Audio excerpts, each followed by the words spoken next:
Alrighty, welcome everyone. I'm Teeaboo and I'm back for more Vinland Saga. We're on Season 2, Episode 8.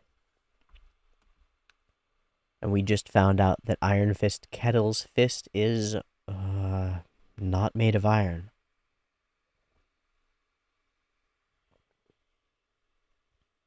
The thing that has stuck with me the most from the last episode is this relationship of fear that Ketil has toward his son, a man who has grown into a perfect representation of Ketil's own lies. His own false face, his own persona is now embodied perfectly in this other man. A man who's looked up to his lies and dreams and ideals and believed them wholeheartedly, even though they were not true, and has become in every way something that Ketil cannot stomach, that he fears.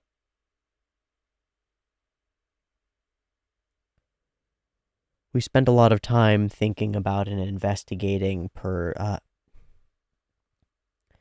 We've spent a lot of time thinking about and investigating shadows, those sides of us that we don't want to admit that we are, that we press down and that get squeezed out the sides. But what of the masks? What of the personae? What of the people we pretend to be and have to pretend to be in order to survive in this world?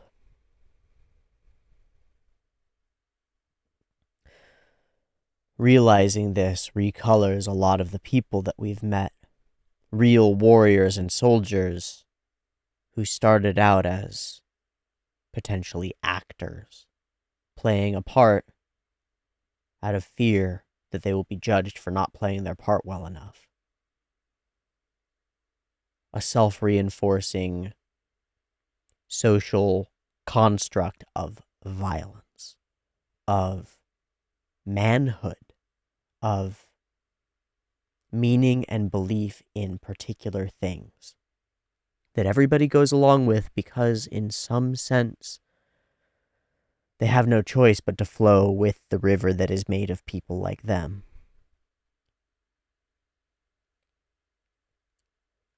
So what do you do when you're an old man and you realize that you've been living lies? I don't know. Or more to the point, what do you do when you're a pretender and the real thing walks up to you?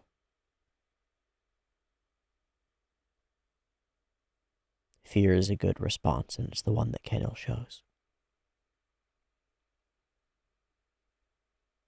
Our specific plot points in the last episode are almost incidental toward creating this conflict, demonstrating this relationship, this pattern between these characters.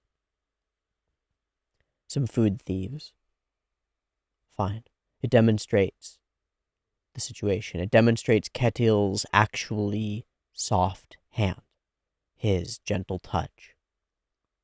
And we spend our time looking and witnessing his joy at the beauty of this farm and at working alongside these people. At his core, this man is a farmer. He is a builder. He is a runner of things, and he likes doing it. He's not a destroyer.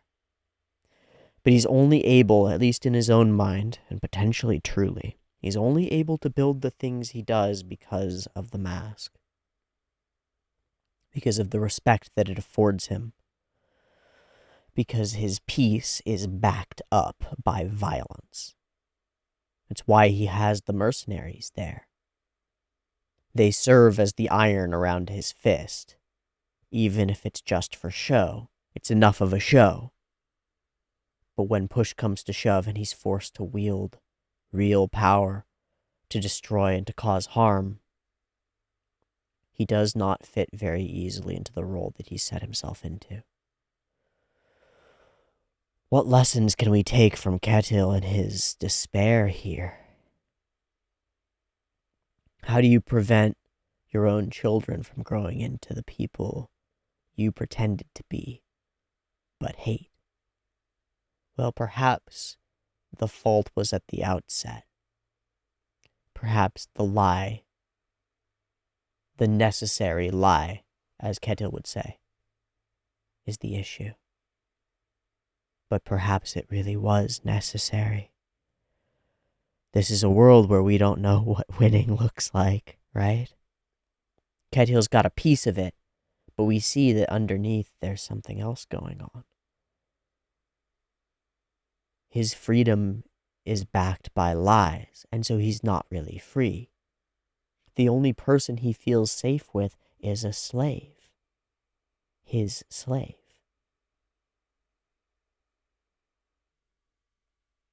A pretender who meets the real thing. Worse, a pretender who creates the real thing through their own choices, through their own lies, through their own need for a particular kind of respect. It's powerful. And now it colors his other son. It colors this need that he has to prevent this kid from going and getting destroyed and churned up by war. Because the eldest, he had it already, you know? There's something presented here by the story that's like, no, there's nature too. And we know that to be true. It seems grand and glorious, but boy, oh boy. It kills the people who are forced to be a part of it. And that's pervasive. It's everywhere. We're witnessing this in a really wealthy, really powerful, really personally safe family. They're not fighting for their lives, at least not anymore. They're not struggling for their very soil, right? He's conquering for fun.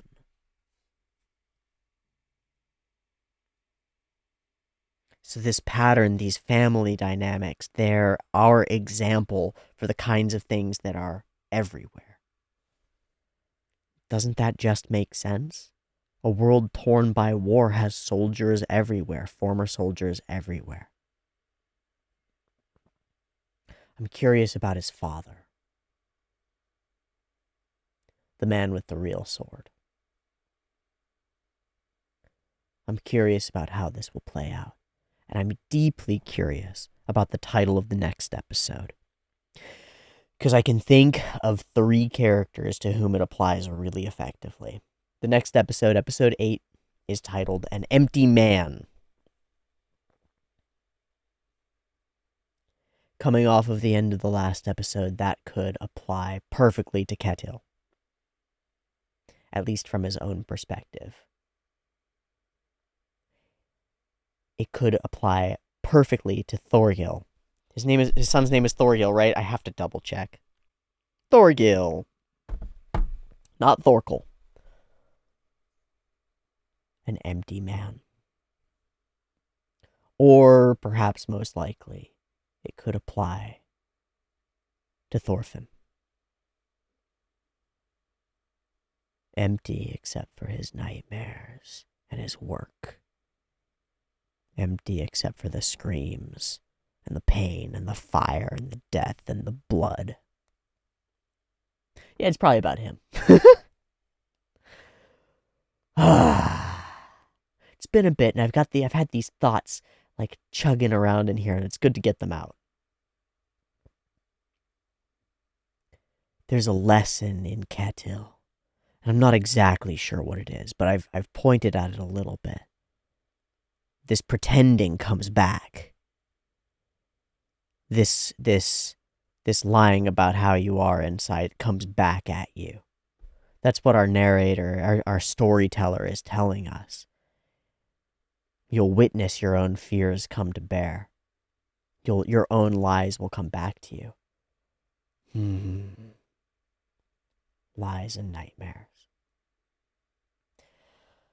We're going to move from there and jump into episode 8 of Vinland Saga, An Empty Man. And we're going to find out exactly who that empty man is, what the story wants us to think about it. And then we'll talk about it, and then I'll think about it, and then we'll be back for more. That's the whole thing that we're doing here, is experiencing this story while I try to continue on living life and making choices that are going to be really important for the way that my life works in the future. I feel deeply grateful for this piece of media and the way that it's built. Let's find out about this empty man. Episode 8 is up and ready. We're using the Foxtrot version as previously. There will be 2 versions of this reaction video. Hopefully everything goes well with the recording. I'm in a new setup, so it might be fucky, but I've tested it and it seems okay. Hopefully it'll all be okay. Thanks so much for joining me. I'm really excited again to more Vinland and other shows. Let's watch episode 8. There will be 2 versions, picture-in-picture in the description, timer on YouTube, beep beep timer to count you down, and early access on the Patreon, beep beep timer.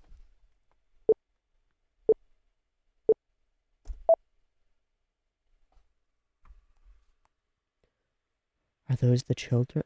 Oh. No, we're in a dream. Those are the kids who were just beaten. Right?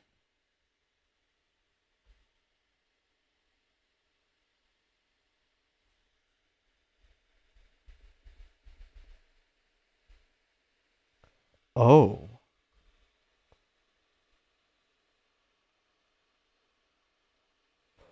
Oh, fuck. Myself the killer. Myself the murderer.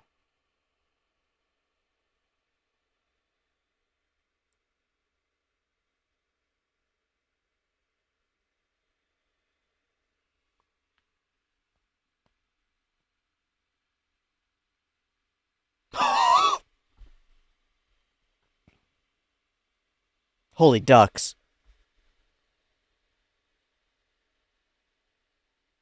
The pit.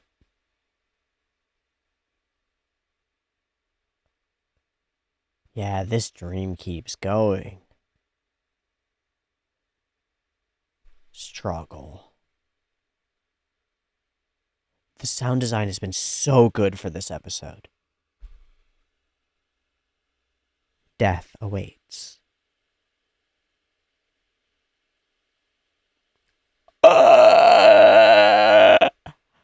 Oh, like the OP. Fuck.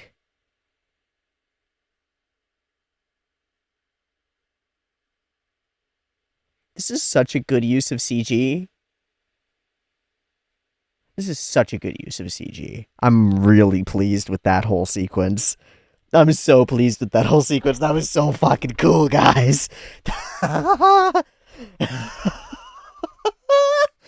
Oh, that was so fucking cool. The brilliant red for the start, darkness in the pit, the hands. That was so evocative. Oh, he remembers. Does he remember the Anar part?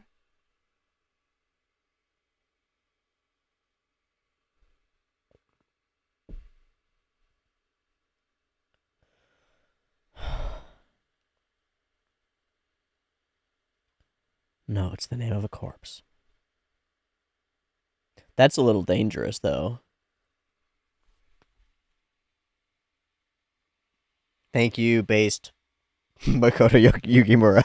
Such a stupid thing to say. But thank you so much, Makoto Yukimura. I mean, like, holy shit.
the pit!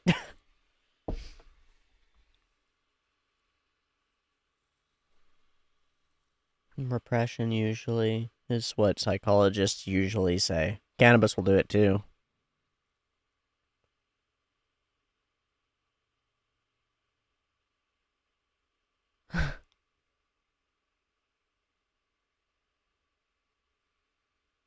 I wonder what that is.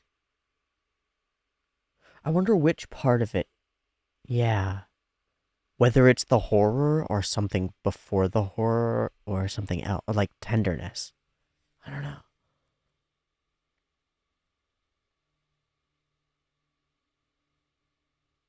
Maybe it's the reason he's climbing.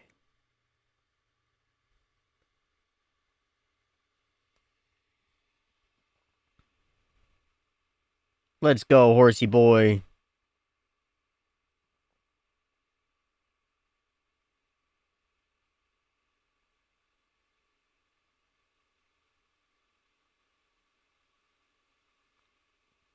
Oh my god. I wonder if this is the same guy with the nails.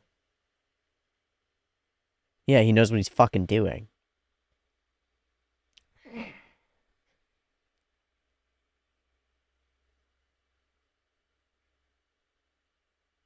He's big and he knows what he's fucking doing.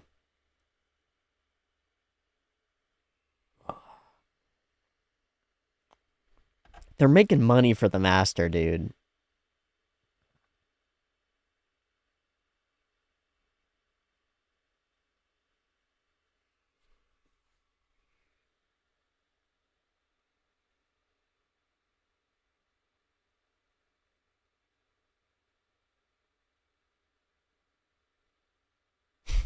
Uh...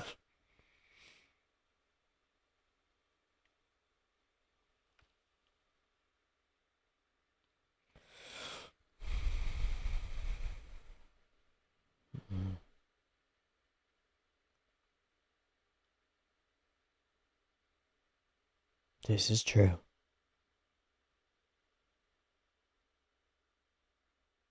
Fuck yeah.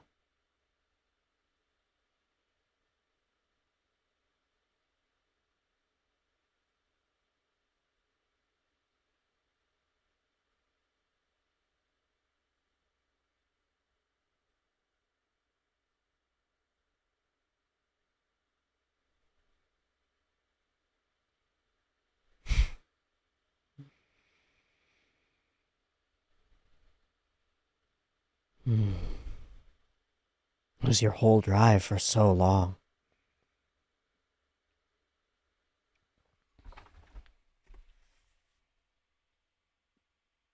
No.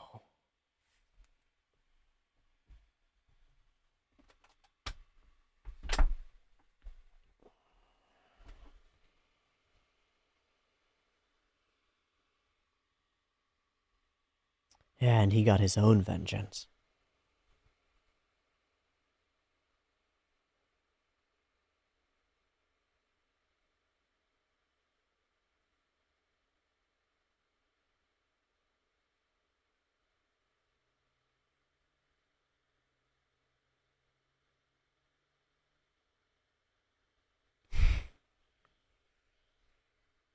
Yeah, man.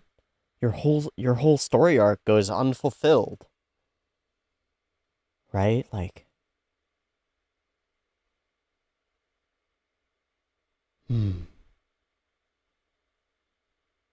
something before that.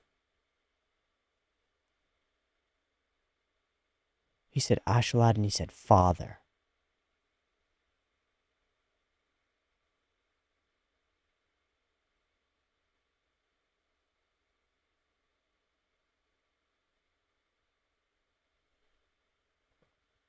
Yeah, you take your time.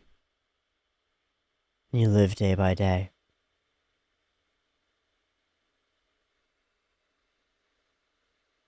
Is it?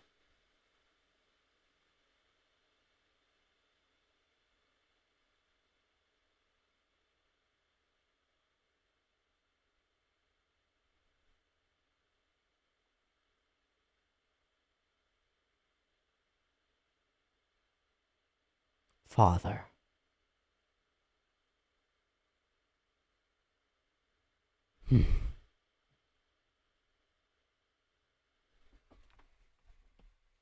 It's so fucking easy when it's just one emotion. I'm an empty man. Yeah, you filled yourself with it for a decade, man. As a child, too. As a child, too. Your cup is full of nothing but poison.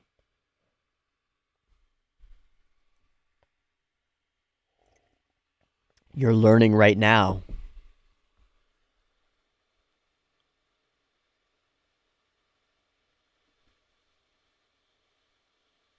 You've never had direction. Fuck.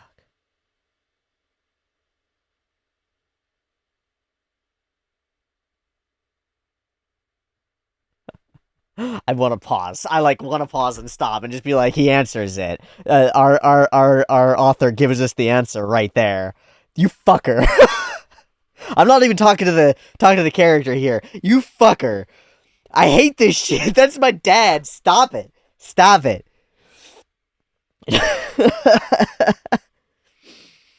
Fuck. It's one of those character like scene juxtaposition things. I wonder what the answer to life is. And then this character goes, "Work."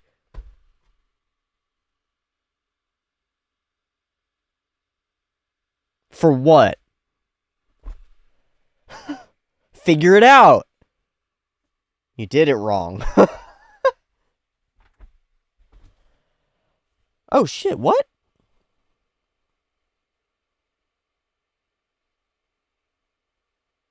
Hey.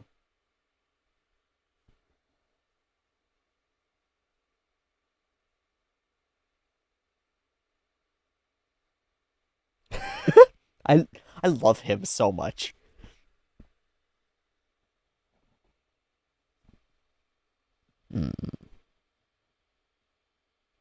Sverkel. He did overhear and he was answering.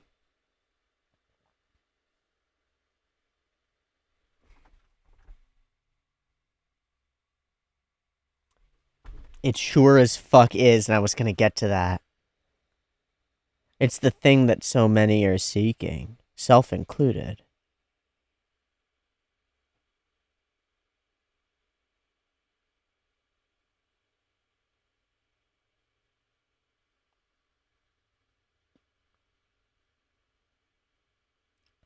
Yeah, you can be reborn, but don't look to another life for it.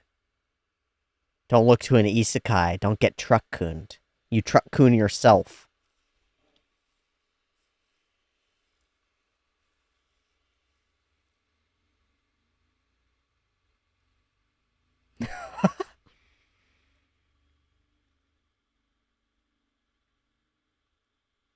I've been thinking.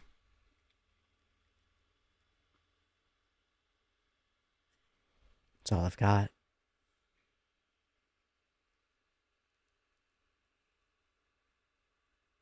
Yes.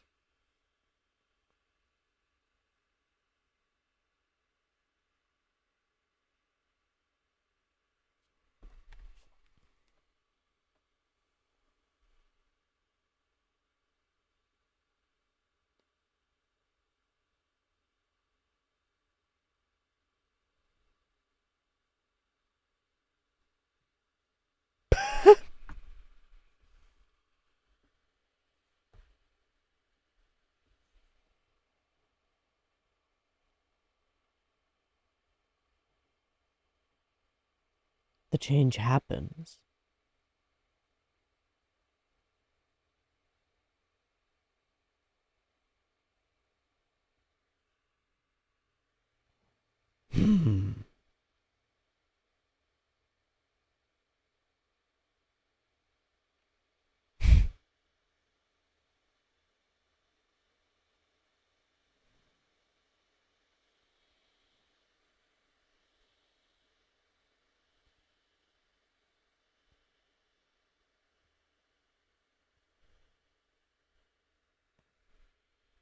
How do you make that happen, huh? I've got answers. Whoa. That gave me the chills. That hit me with the chilly willies, baby. I'm really enjoying how CG has worked into this episode.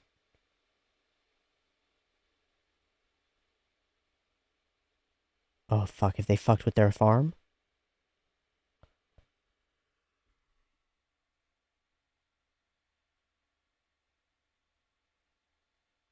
That's really fucked up.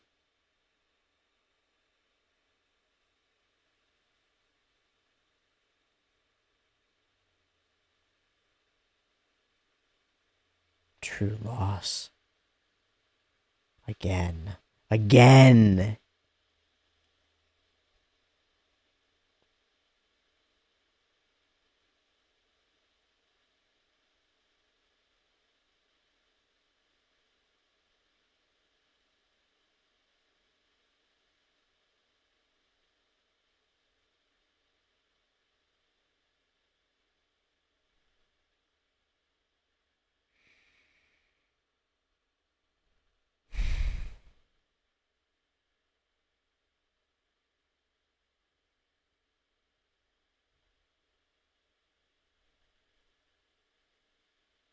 So much fucking work.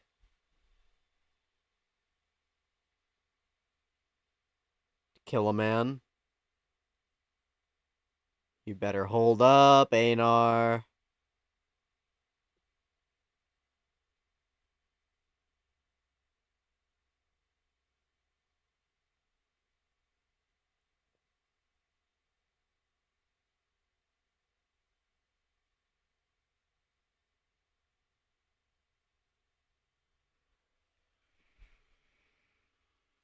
And spherical.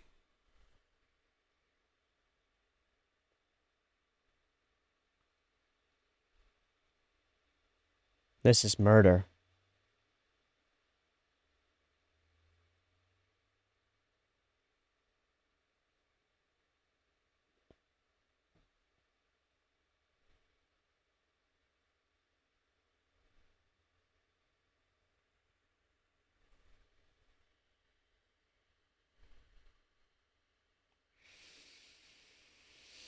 Traitors.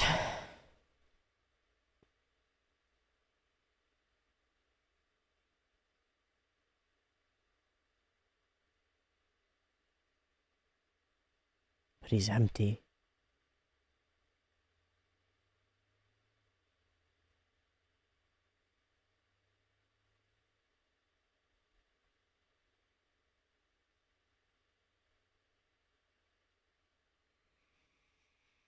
Whoa. I don't have the right.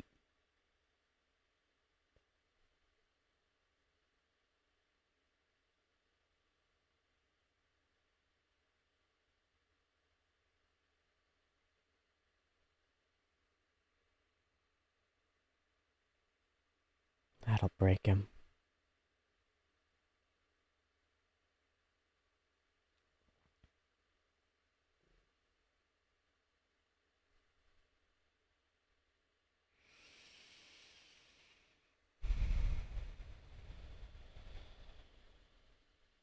Mm-hmm.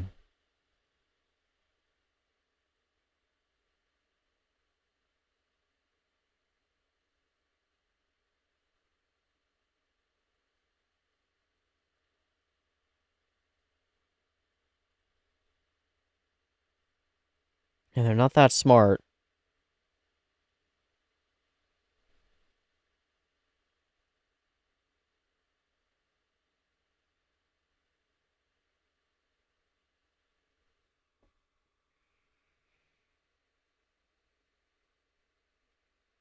This could go well.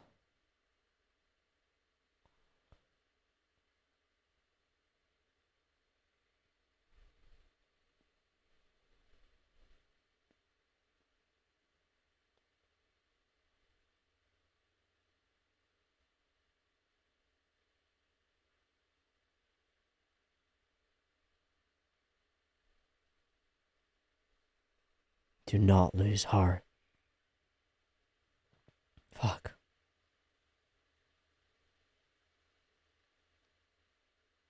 hard not to lose heart. I love the color shift to these grays. I know we did it before the event happened, but it's been, wow.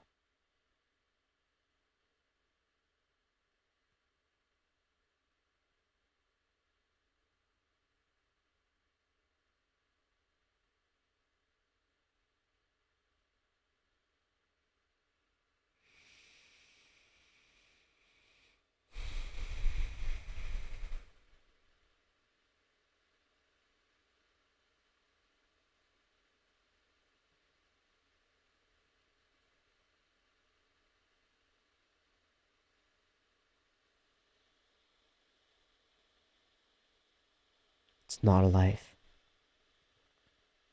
Not yet. You're just climbing in the pit. With...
Ah, shit. Got him. Thorfinn? Oh! Fuck! God, he's fast. Shit, Thorfinn. Ah, shit. You've been repressing that for a long time, huh?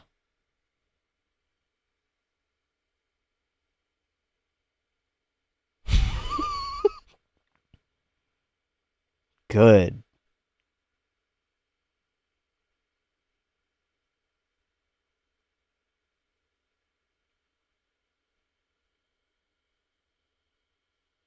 Are you sure about that?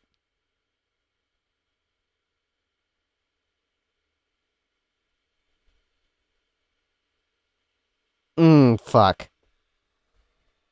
Wait, don't get distracted. Oh, fuck. It's gotta stick.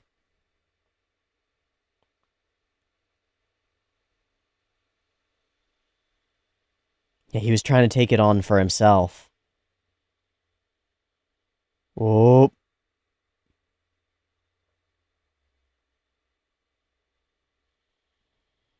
The woman.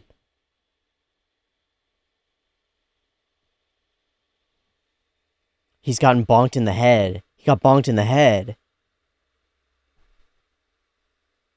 Whoa.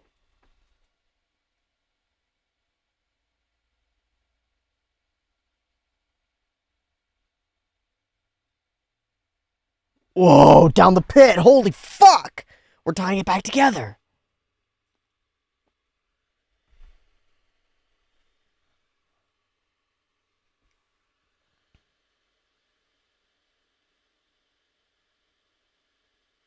Is next episode inside the mind?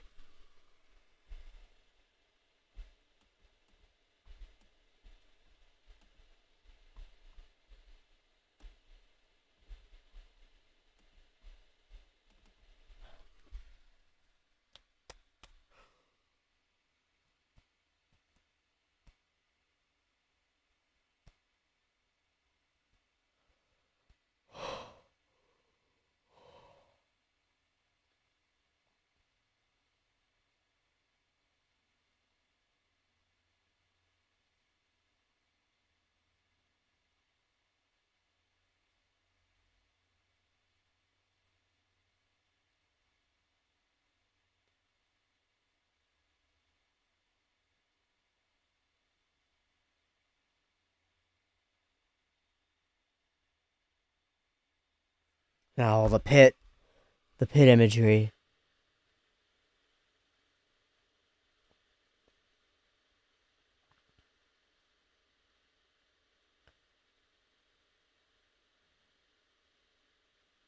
Struggling through this space. And then sunrise.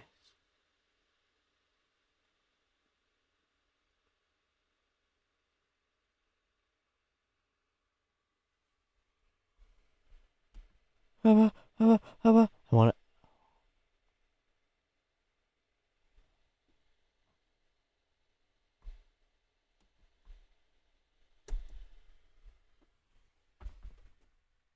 Chills.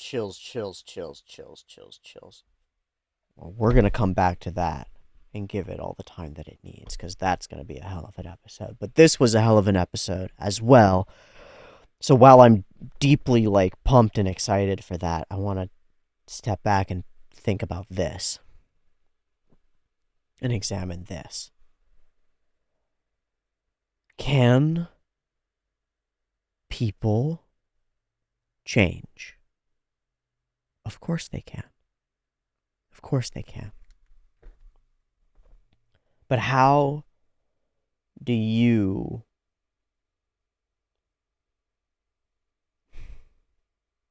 choose that? I'm directly reminded of a quote from the Dhammapada.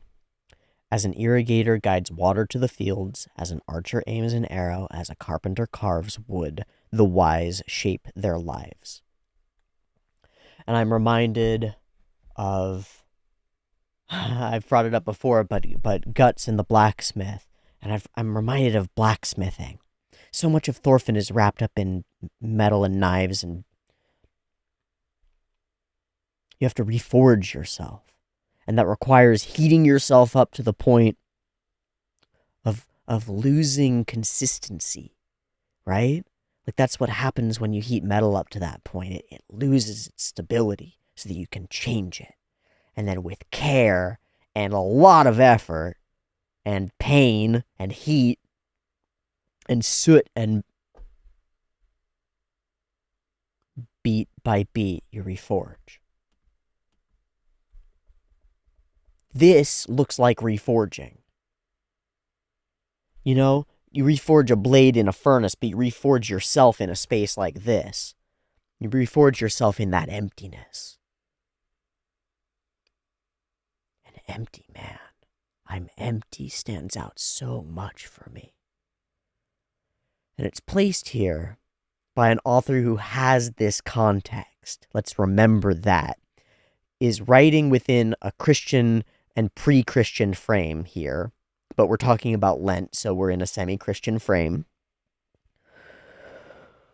And we're talking about rebirth, self, and emptiness. But this is coming from a Japanese author, right? Deeply steeped in Eastern traditions. So where do we get when we start talking about emptiness and rebirth in Eastern tradition? We're talking about Hinduism and Buddhism. We're talking about cyclic karmic rebirth, and we're talking about self, and we're talking about lack of self, no self, emptiness. Work is the answer that Sverkel gives, and it's a direct answer, both narratively and in the show. Work. I don't know what to do. I don't know how to become different. Work. Work on what? Piece by piece, one thing at a time. Learn as you go. That's the living thing. Wait, but then what am I living for? For that. Maybe for that. But I was trying to change myself, not trying to change the world around me. I'm not trying to work on stuff. I'm trying to work on me. I'm trying to do self-care, right? Not other care. What if they're the same? What if there's no separation there? We have this conversation as Einar and Thorfinn walk, where he tells him that he's changed, that no one would recognize you, no one would believe that you were a warrior, you just look like a man. Go take a look at your own reflection. But during this time, Thorfinn hasn't, if you ask him, he'd say he hasn't changed at all. I'm the same person on the inside. In fact, I'm more stuck than ever. I'm locked into this mental state. But in his real world, he's learning to farm. He's moving things around. He's doing things. He's changing. And it's that action that reflects back and changes him. You don't matter that much. You, in the context of all the things that you affect and are affected by, matter a whole lot. Turned inward, alone and isolated, you're not much of anything at all, really. But then we put you in a position and you act. Unconsciously sometimes. Who's that person? Who's that? Because that's you. Who's that trying to prevent your friend from making a mistake and getting angry? Who's that holding him back? Who's that being the voice of reason? The voice of calm in a situation that honestly should evoke righteous indignation at least, if not fury. Who's this? I thought you were a warrior with your axe in the air going, rah, rah, rah, destroy and pillage. Who are you? Because you're not that. Oh, right, you're that kid who is bound by hate and vengeance. But you haven't been that for a long time either, have you? You're stuck there, right? You're stuck there. You're nothing else. But you're many other things. You just can't see them. You don't have a mirror. And he starts to gain a mirror here. He gains it by communicating with Einar. By speaking about what's going on with somebody who he trusts. He gains it through socialization. He gains it through action and reaction. Making choices and suffering the consequences. He gains it by living.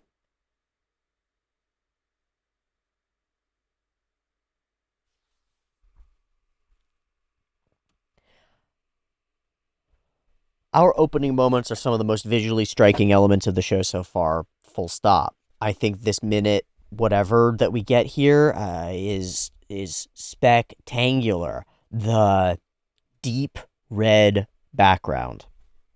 Like he's up against a flag. Backlit. Fires behind him? We can only imagine. But it tells us immediately, with combination with the audio cues, which have to be brought up because they're fucking awesome. How do I do this?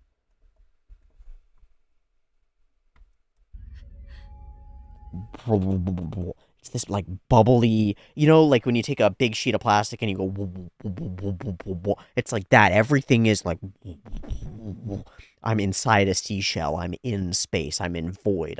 I'm out of here. I'm in dream. Pulled in a second. In like a second. I'm here. I'm there with Thorfinn. This isn't real. What's happening? Who's that? It can't be. The kid looks up and it's Einar. Shocking. I thought it was the thief boy somehow. And we do these intricate focuses on specific elements. Eyes looking, and it's him. It's his own self going to murder. It's like the opposite of... Oh, I gotta wrap my brain around that. It's like the opposite of Kedil's issue that we talked about at the beginning, where his persona, his fake self is this murderous Iron Fist guy, and his real self is soft inside. Thorfinn is both. He's been both. Who he is right now wouldn't kill those children, but who he was sure as fuck would. He's not like Ketil, whose false self doesn't exist and is only manifest in reality outside of him. His other self, Thorfinn's other self, is very real. And still wields his hands sometimes, right? Still moves. So Thorfinn doesn't feel safe as himself. He doesn't trust himself. Because he sees himself as that person still. Or at least in a fight for control with him.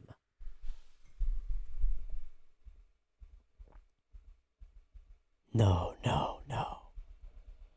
And then, as he expresses that, we shift into this CG moment. I want to see how we do this shift. Oh, okay, it's the wipe. We wipe, and now we're in CG space. I want to go back and see if this was CG space beforehand. I don't think so. No, I don't think so. Okay, so we shift into the CG space as we wipe. Mate, mate. Run after.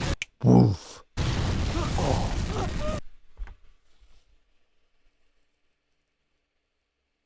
It reminds me of the CG used in Chainsaw Man. I guess that makes sense. That makes a lot of sense, right? Like, similar time frame, same studio, I think. Yeah, okay. And we dump. Down, down, darkness. Whoosh. And that brings us to here. We set up this visual metaphor, the climb, the pit, the endless ravine. It's one that we've talked about before and used before. We used it very explicitly and very specifically throughout Mushoku Tensei. There's a pit, and it's very real. It's psychological. It's physicalized here in Dream. You're climbing out of it. There's no way out. It's just a climb. You don't know where the top is. The bottom is below you. One false move and you think you'll fall. The metaphor is so strong. It's so strong that I color my real life with it. That it's part of my framework for understanding myself because I get there. I've been there. Not in Thorfinn's way, but our minds are strange and they deal with the traumas that we have in the ways that they do, and they deal with the struggles that we have wholeheartedly, even if they're not to the same degree. I don't have 11 years of battlefield PTSD, right? But I've still been in pits. And that's the crazy thing about empathy. And the crazy thing about humans is that we can understand this even if we've never been anywhere near it. We can understand it. And I think to the extent that we've experienced pain ourselves, real pain ourselves, and processed it, crucial that we bring that up because Einar brings it up here, this element that you're not able to let go of. Perhaps you need to let go of it. Perhaps you need to process it. And then maybe you'll understand it. To the extent that we are hurt and regrow, we are able to understand other creatures who've been hurt and must regrow. And while it is perhaps the truest truth that things like that can't really be shared to another person. Like, you can't show somebody else the way out of the pit. You can't do it. That's why our religions and our spiritual texts are so around the bush, is because when you try to go direct toward it, it gets really futzy and people mistake your meanings really badly. If you read through, I mentioned the Dhammapada earlier, but if you read through what the Buddha's talking about, people mistake and misunderstand him constantly, and I probably do too. But it's an endless struggle to bring things back to the very specific. Or what turns out to work better is to tell little allegories, to move around those stories, to frame them in separate ways that can, ironically, be better integrated. This is one of those. The climb, the pit, the spirits beneath you pulling you up, the bones, the skeletons dragging you down, the rocks that fall and are faulty as you reach for them and put your feet upon them, the ache in your hands, the broken fingernails and the dry, cracked skin. All of this serves as the visual wrapping paper for a very strong psychological metaphor. Here you are in darkness. Look up and climb. Here you are, things are dragging you down. What do we do about that? We're gonna find out. How fucking cool is that? We're gonna find out.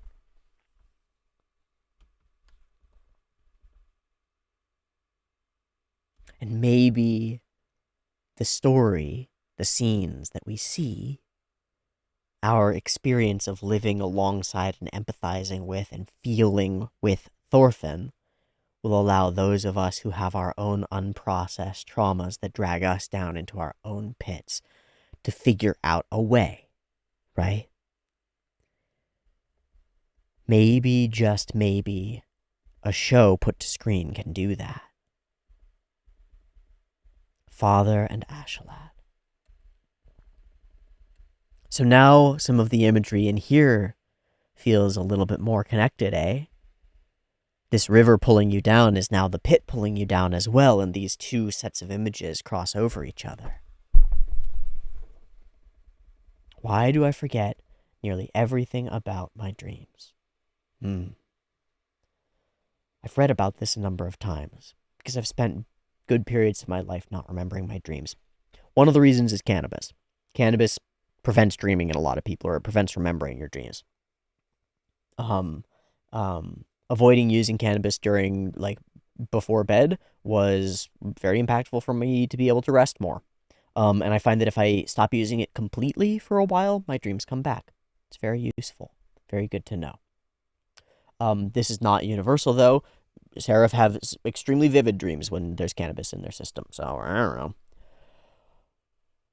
One of the things, however, having had this experience and having looked into it a few times, and being interested in, lucid dreaming and things, but not really able to experience them because I don't have the, I've tried the dream journaling, and I've tried the intentions before dreaming and a couple of other things, and I just haven't been able to make much progress.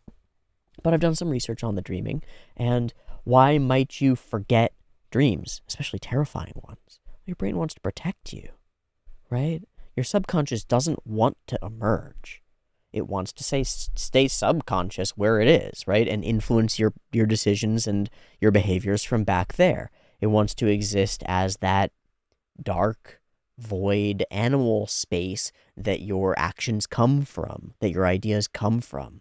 And it wants to stay there. It doesn't love to be looked at that much.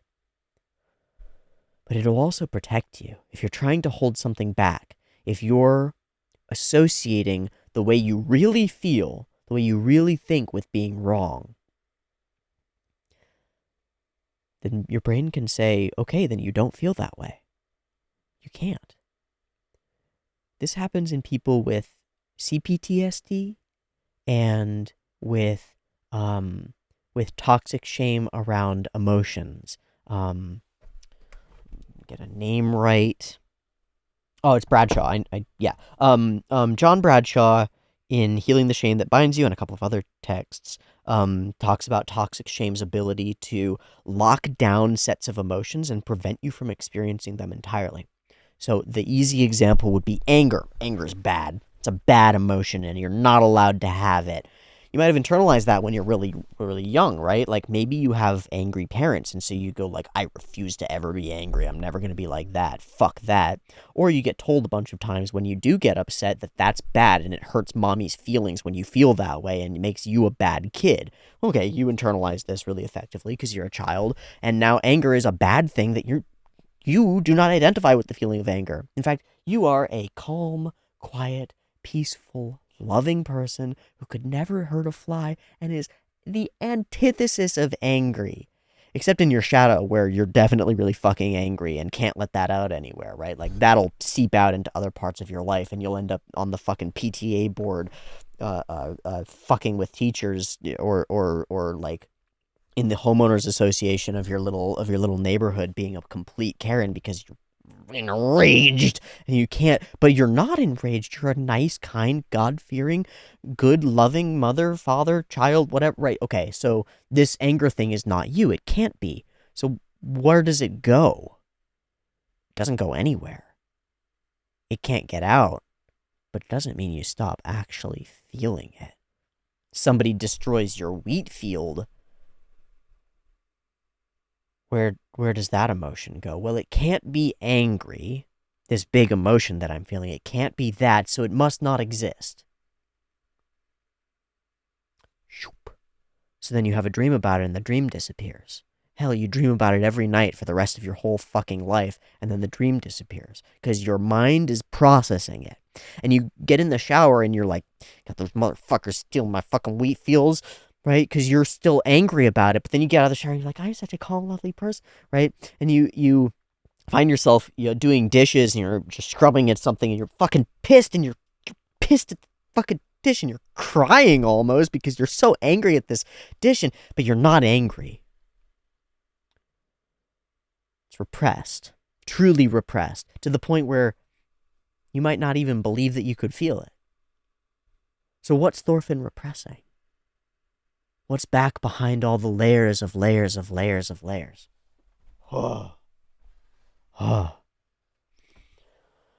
How do you wash away the layers of dried blood that cake the grit, the little sand grain that's at the center of Thorfinn's mind that he's searching for? Because his mind is a pearl, right, of compacted blood, of death and destruction and gore and steel. He's got to claw away at it to get down to the center of himself. And he's starting in a place of emptiness where his own body and his own mind don't reveal answers quickly to him, right? If he settles into his emptiness, what comes up are horror show images, not useful ones. They're uninterpretable dream monsters. Where do you go from there? How do you organize self and no self? How do you reach forward from there and find the thing that needs to be reborn? Because that's what it is, right? There's this whole person that Thorfinn has been, and he doesn't know who that person is. There are all these actions and all these behaviors. There are all these thoughts and all these feelings and lacks of feelings. There's all this history and all these things that he's done, and he doesn't know who he is. Where's the self part? Where's the me? Where is that? He has all these attachments, all these ideas of self. But who is he? Where's that grain at the center that's worth being reborn? Where's the thing that experiences between those moments of experience? Where's the thing that flows between sleeping and waking, that exists in the dreams and exists when awake? Where's the observer, the consciousness, the awareness, the person, the soul, the spirit? Where's that, and how do we uncover it and bring it up into the world and plant it in fertile soil and till the soil of your own damned mind and turn it into a place where your seed of life can grow? How do you do that? How do that? Work. Fuck. God fucking damn it, Sfirkle Dad. I'm pissed about this, like, deeply and genuinely, on a root base in the center of my core kind of level. I'm pissed about this. I'm actually upset, and I'm expressing that to you because I'm able to be in touch with that emotion here.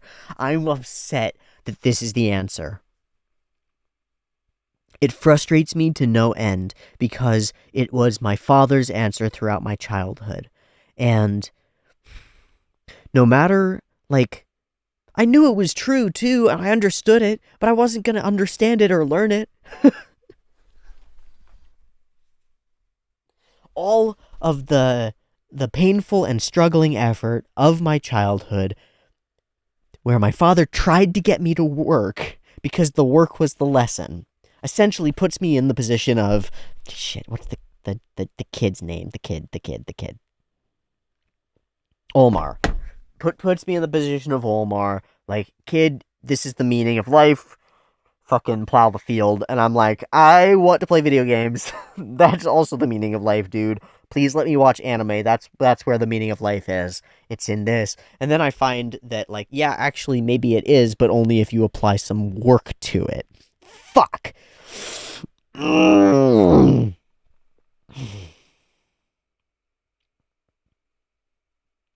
Because I do think that the meaning of life is in media and in video games, and I also think that that doesn't matter and doesn't fulfill me at all unless I'm doing something worky related to it. Fuck. And last time I recorded a Vinland Saga episode was because I was overjoyed to be working in a field, in a fucking yard. In a fucking yard, something that I prickled at and bristled at and rebelled against when I was a child. 'Cause it's the answer. How do you till the field of your mind? It's through effort in the real world. What the fuck? Why does it work that way? I don't know. I don't know. But we're embodied creatures, and we seem to function best when we expand our sense of embodiment to the world around us and work. When we expand actively our own capacity to do things. When we take that quote from the Buddha about archers and carpenters and farmers and say, that's a good list, let me learn all of those. That's how I'll learn to be someone who can tend the field of my mind. I'll learn to tend a field.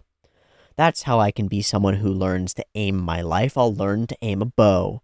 That's how I can be someone who is able to shave away the parts of myself that I don't like and shape myself into something beautiful, is to become a carpenter and learn to craft wood and shape it into something beautiful.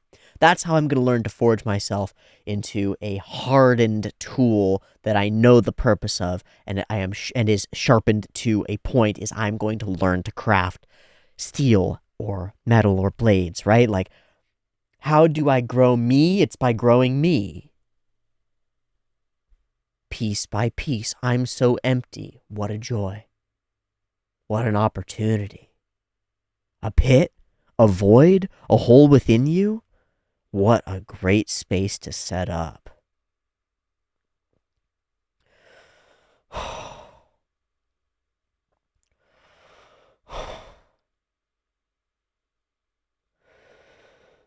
I have a visual metaphor that I use in physical pain. I use it in the gym, and I use it for like foam rolling and stretching. I picked it up from an ultra runner, an ultra marathoner, a woman who wrote an article or did an interview, I can't remember, in some magazine years and years ago, but I picked it up from there. And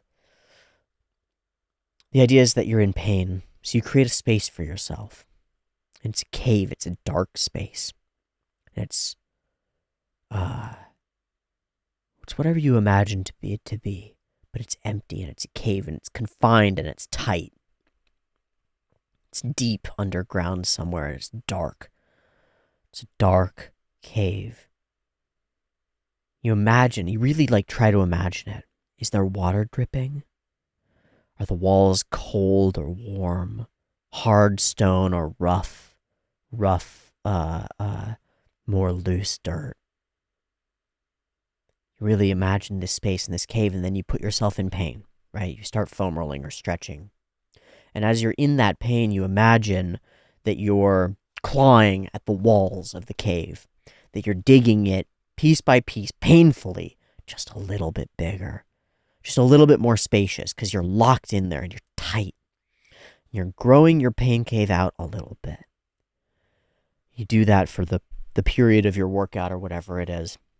You try to come back to that place and just exist in that space. And then you leave it, right?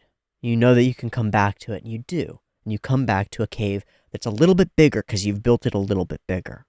You've built that space out for yourself a little bit wider, a little more spacious, a little less claustrophobic.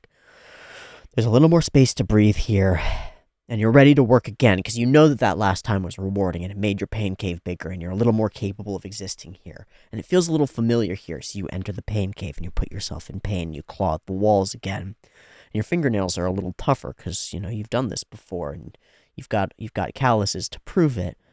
You claw at the walls of the cave and you build it a little bit bigger, and you finish your workout, and then you do it again, and then you do it again, and then you do it again. You build out this space for yourself in your own mind. This void, this pit, this place of emptiness that is pain. It's the place that you go when pain is overwhelming. But it's not overwhelming because you've been there. And it's not overwhelming because you've grown your space of comfort there, because you've pushed yourself there. And what's really going on in your real mind is that you're actually stretching, and you're actually building neuropathways that produce the capacity to overcome pain more effectively, right? And those pathways are effective throughout all parts of your life, just like cold showering can be really helpful for overcoming different stressors, or exercise and hard fitness activity allows you to overcome all kinds of struggles, whether they're physical or not. What you're really doing in your real body is growing your capacity to experience pain willfully, and what you're really doing in your real mind is growing your mind's capacity to do the same. And you're just using an image to glue them together. The pit is the same, isn't it? Here you are in emotional pain. You're in distress. You don't know where to go. What is pain? It's confusion, right? It's too many inputs and no direction. It's a lot of noise and not a lot of clarity. That's pain. Like on a neurological level, pain is it's chaos. And on a mental level, it's chaos too in a lot of ways. So you end up in your pain pit. And you descend into the pain pit, the depression space, whatever it is. The pit. And you climb out and your fingernails break on the walls. Something drags you back down, but we're doing the same thing. We're gluing your conscious understanding of this experience to your unconscious understanding. Because your unconscious doesn't have an image here, it just has the chaos. And you can delve into it and pull things out, but they're usually not friend-shaped, and they're usually not idea-shaped. They're usually monster-shaped. They're usually goo-shaped. They're usually weird and amorphous, and it's fucking hard to get your unconscious to clarify without images. So we use images, and your unconscious becomes part of a pit. And there are things reaching up to grab you and pull you back down. And who and what those things are representative. I imagine that they're Thorfinn's dead, right? Those are who haunts him.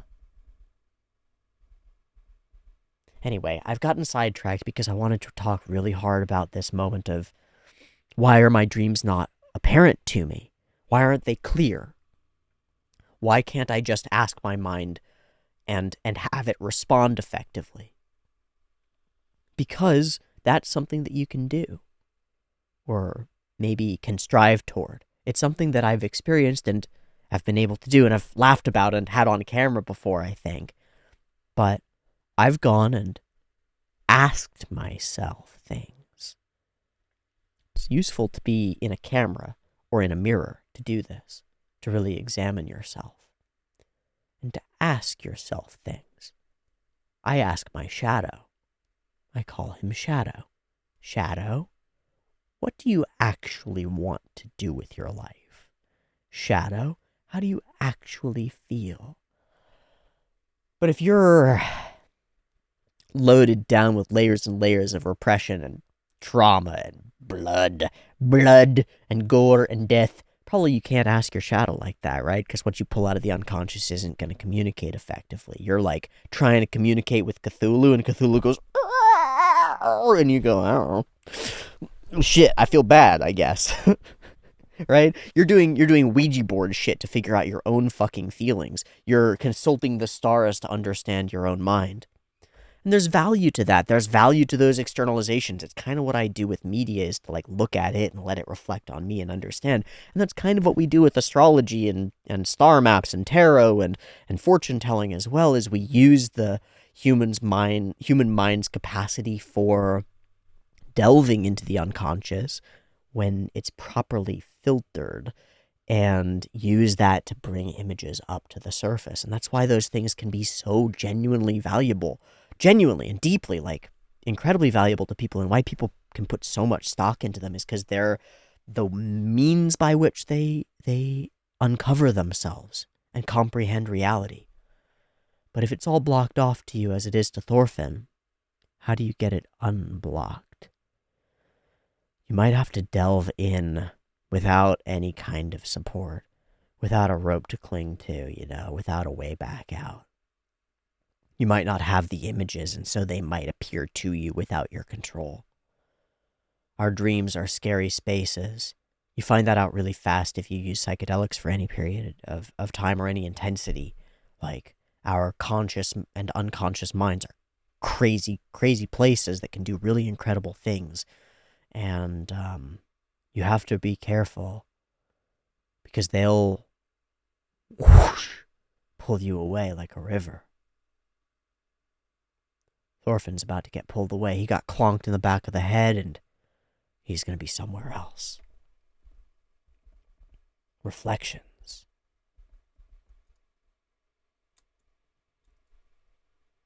Something I mustn't forget. Vengeance and cruelty.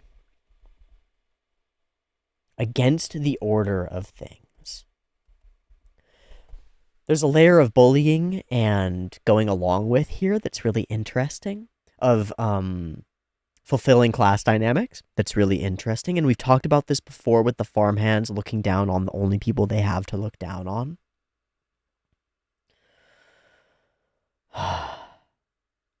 But the reinforcement of place, of who we are, it's like a little mini microcosm of what we talked about with Ketil and Thorgil and the pillagers and destroyers, reinforcing what that means. This isn't the way things should be. Things should be a different way. This is against the order of things. Isn't that right? But there's something else later where Einar says you should feel angry about this. That's interesting to me. I don't know how to put my finger on it, but there's something in Einar when he's really upset, when he's really angry, and he's trying to convince Thorfinn that Thorfinn should feel the same way as he does about this. We should feel the same way about this. The right response is anger. There's something about that clicks to this as this guy tries to convince his friends that, like, ain't that right?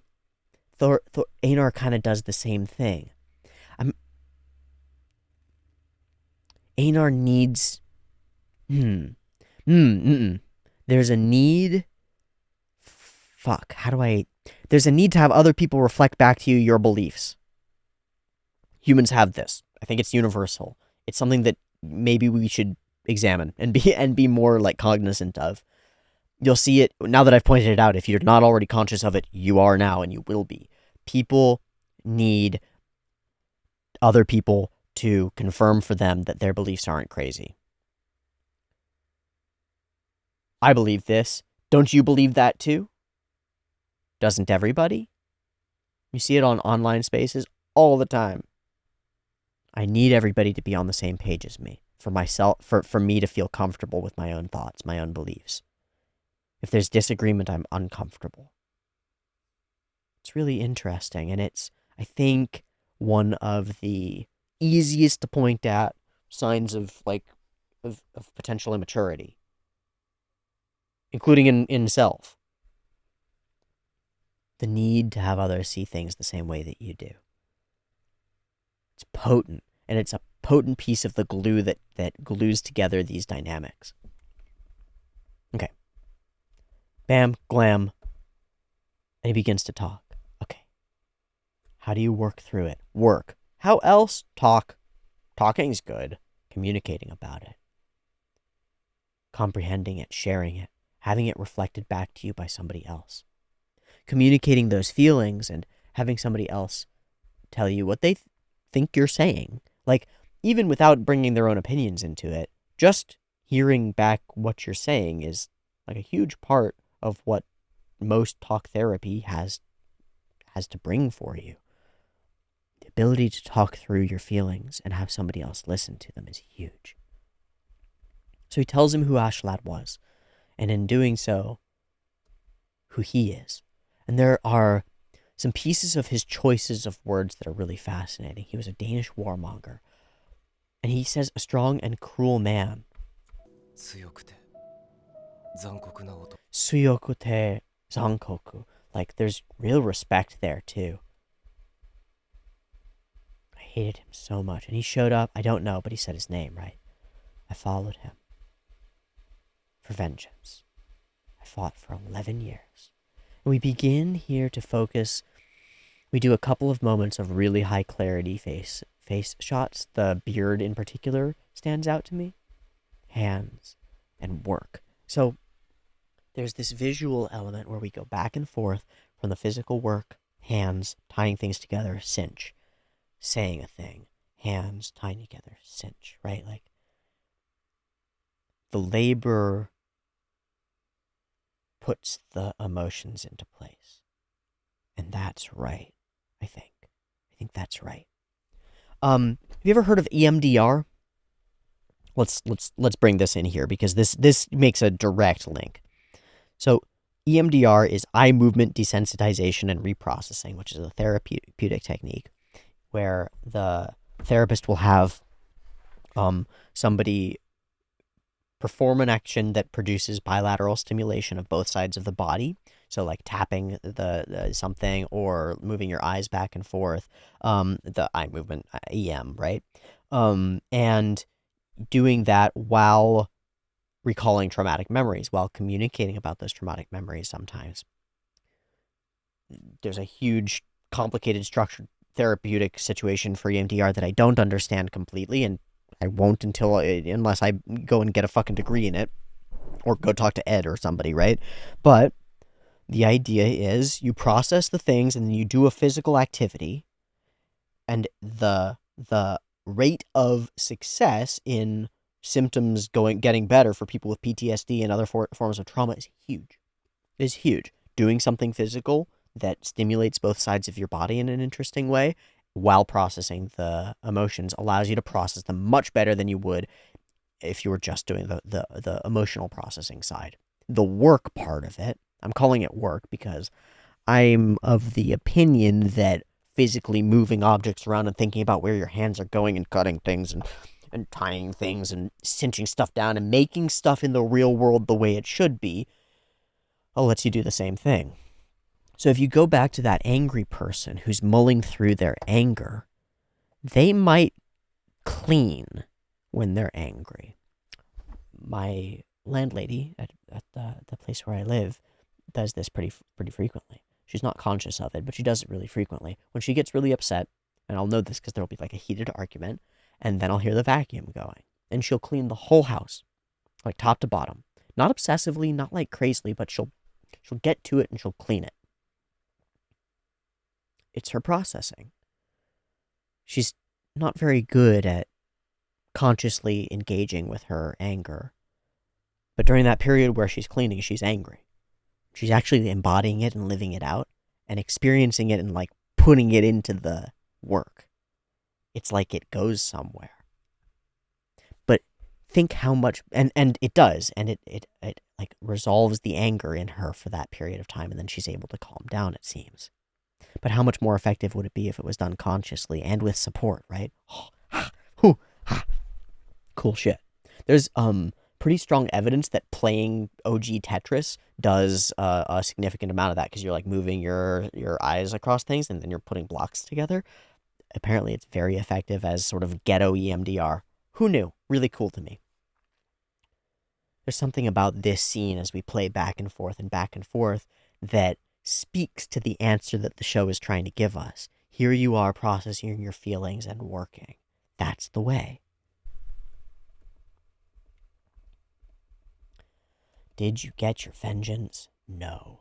I find it really interesting how we turn our faces, where we present our characters. It's cool. There's so much thought put into so many elements of this show, especially in this episode. I might not know any of the details, but I think I might have discovered something here. If you're having dreams about him, it must mean your heart hasn't fully dealt with it yet. Of course. Yes.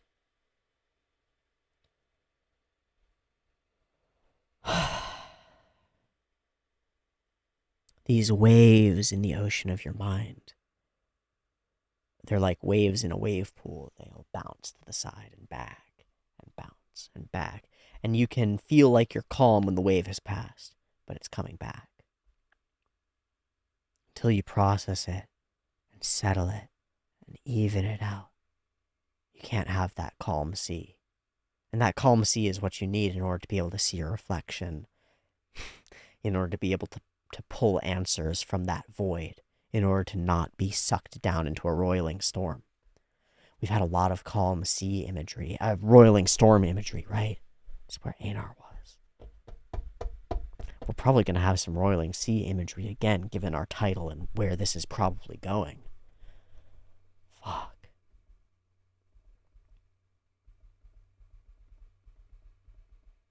But there's something else, and that's what we'll find out next episode. What is that other thing that we're forgetting? Well, it's not the kind of thing you can get over just because someone tells you to is really important here too as well. You can understand it, you can know the way, you can know that it's fine. You still have to experience it. Still have to actually fucking experience it. But your quest for revenge is over now, and we hold really strongly on this moment.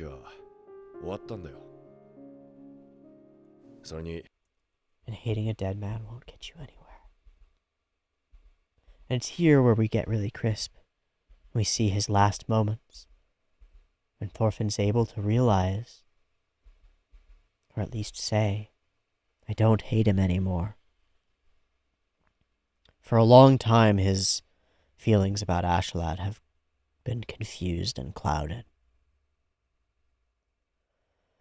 Because that hatred was also colored by deep respect and even affection. They were close, strangely.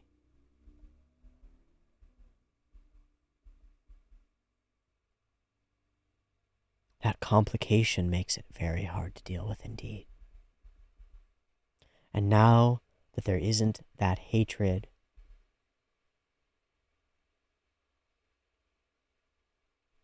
what is there? I was just a boy.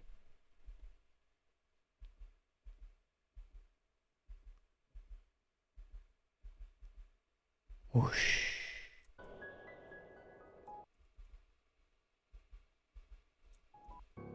It's all I know. I can't do anything. I don't even know what I should be doing. I'm useless, I'm impotent, and I don't have a direction. I don't have touch with the person inside who would decide a direction. I haven't listened to him in a long, long time. I haven't had the chance to. I've had to push him down and back and away. Because otherwise he would have revolted against what I was doing. He wouldn't have been happy with me in that army. So I had to live a lie for 11 years. A lie for so long that I don't know what the truth is. I don't know what's under the surface. Empty. And our answer, given as a command, work. And it's presented here in this moment as though maybe he does or does not hear the conversation before. Maybe he doesn't hear it, he's just telling them to get back to work. We've got more jobs. So we go out and we're fishing. It's not lost on me that we speak of Lent and begin fishing. I mean, Lent, you can't eat meat, etc., etc. It makes sense to be fishing, but also Lent brings Christianity into this, and fishing at the exact same time that we're talking about these particular things, it feels fun. Watch closely. Here is the way. Thorfinn goes, and he's not bad at this. I can't do anything. You sure? And hours later, he continues the same thread. Just keep learning as you do it, one thing after another. Here's your answer. Work and learn. Your emptiness is a boon. Your emptiness is a boon, not a curse. In fact, if you wish to be reborn, empty is the best way to be. It's a pretty strong through line in spiritual traditions.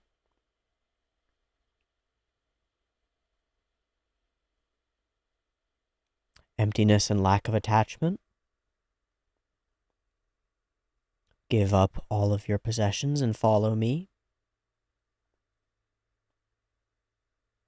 He didn't just mean physical possessions.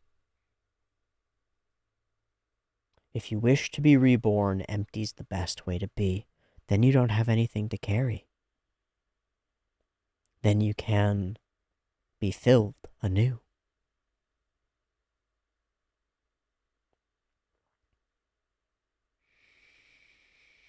This is powerful, powerful stuff to use, to my mind, these Western characters to tell this very Eastern internal journey.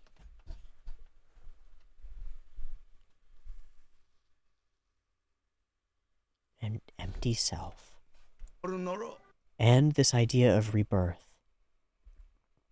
Rebirth is a really powerful idea for someone who can't fathom their own life.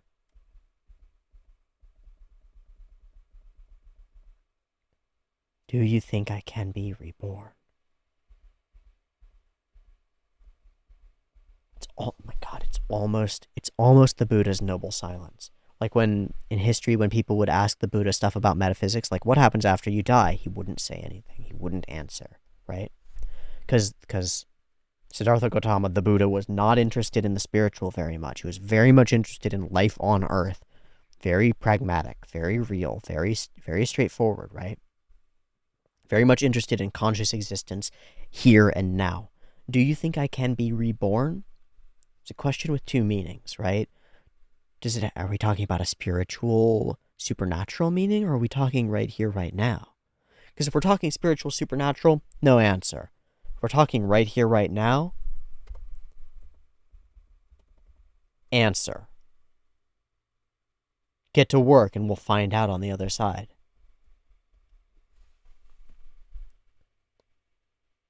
In some ways, Thorfinn's already been reborn. Or at least he's changed form. Perhaps he is in a chrysalis and is still waiting to emerge. Fair.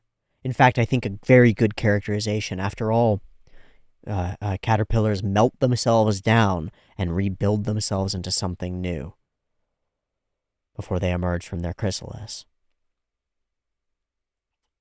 He is in a state like that, and his rebirth is happening through work. Already Einar says to him, nobody would recognize you, right? Like nobody could tell, because what you look like is a farmer. The person that you are being born into is Thorfinn the farmer, Thorfinn the builder, Thorfinn the roofer, Thorfinn the fisherman. That's who you actually are becoming. You just don't see it. Do you think I can be reborn? Can I, too, enter the kingdom of heaven? The kingdom of heaven is within you.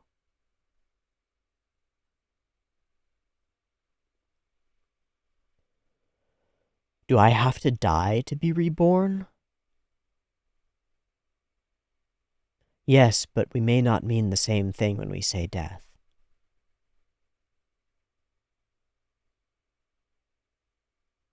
It may not be your body that needs to die. Get to work. Your hands aren't moving.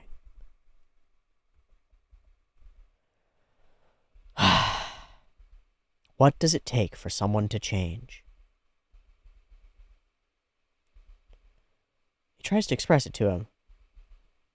This is what a warrior is. You were one of those. But you're not that.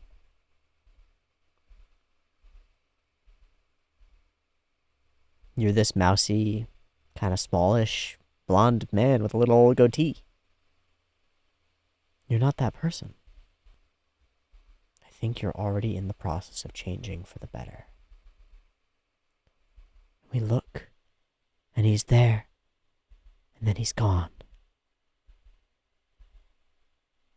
A vision, a piece, processed? A ghost that's no longer in your peripheral? I don't know. But Thorfinn smiles, just a little bit. And our story is cruel. I'm gonna kill them. And he's gone. Don't you get it? Even worse than that. They shit on the meaning of life. This is the meaning of life to Einar. The meaning of fucking life is growing wheat. And those fuckers, regardless of their respect for me, regardless of their respect for slaves, they know what that's like. And they destroyed it. Just to spite us. That's evil, says Einar. That's what it means. He doesn't say that, I know. But that's what his emotional experience here is. That's the root of evil. They're supposed to be farmers. They're doing the opposite of the right thing. And you should be angry.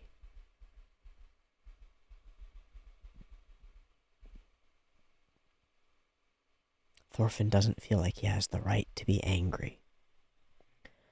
In some sense, he feels like he deserves it.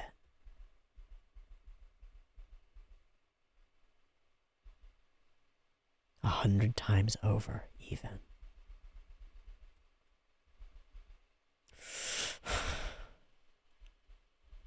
But he calms him. We bring Potter. We know exactly who did it. And we'll see what can be done about it. Not likely much. But we'll see. So our skies are gray and our hearts are heavy. We are already in a pit. And in the pit, Einar examines the other things that keep him in darkness. This beautiful woman who he's been speaking to. She's never going to be free. She's given up on being free. He knows that she's the master's. And so he's giving up in some sense too. If they like you, they won't let you go. And if they hate you, they'll tear you down. He walks like a man defeated. And there they are. There's no reason to sneak around. Don't let them. And there's a world where this could have gone... Like, if Einar can really control himself, he can play this. But they needle him. They know. They want him to burst. After all, it's just shitty wheat grown by slaves. Einar moves, and Thorfinn is faster. I think this is a cool moment.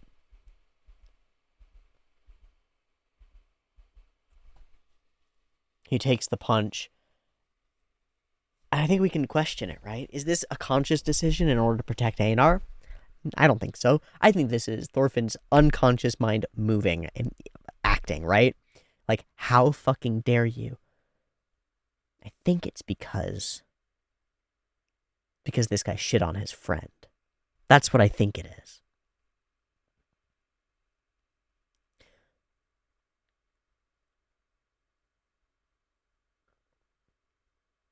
He acts without thinking. And that's exactly what happens if your unconscious isn't conscious. It rules you. Thorfinn to Einar says, essentially, that he doesn't feel angry about this, or can't. It wouldn't be right to. In the heat of the moment, Thorfinn swings. Who is Thorfinn? He doesn't know. But fuck that guy. Deserves his jaw broken, and now this is a brawl. A brawl where Thorfinn gets hit in the back of the head with a shovel, and then again. Where he falls.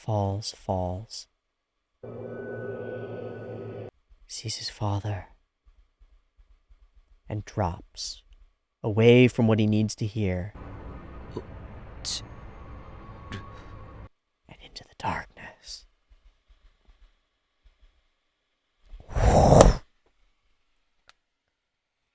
The river pulls him down. Next episode, we'll be climbing through dreams, battling monsters of the unconscious, and finding out who Thorfinn is. Where's the seed to be reborn? I think this will be really powerful and really important and really valuable, so I'm really excited to see it. Thanks for watching this episode of Vinland Saga with me. I thought it was great, and oh man, I think that the little smidges that set up for the dream stuff are going to be stellar. Just stellar. Thanks very much for watching this. Let me know if I missed anything or if you have any comments or thoughts about this episode and the pieces of it. Drop them in the comments. Get early access to the next week's episode on the Patreon. It's linked in the description. And I'll see you next week for more Vinland Saga. Thanks so much for watching. See you next time. Peace.